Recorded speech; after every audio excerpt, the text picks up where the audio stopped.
دي عملية الحمايات الماكينة.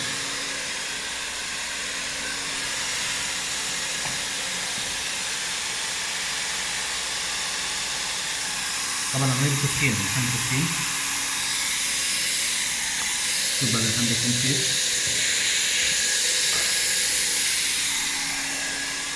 طبعا بياخدها بالكامل، كل الدايرة عندي بالكامل، المنطقة بالكامل نفس الشيء، حتى اللي في السنتر، بس طبعا اللي في السنتر بيكون لون تاني اهو. ديت مادة الحمايات موجودة عندي. ده الشكل النهائي اهوت بعد اللحام، ده اللي حضراتكم شايفينه، ده الشكل النهائي بعد اللحام. ما بيكونش ليه اي اثر في الحواف بتاعته.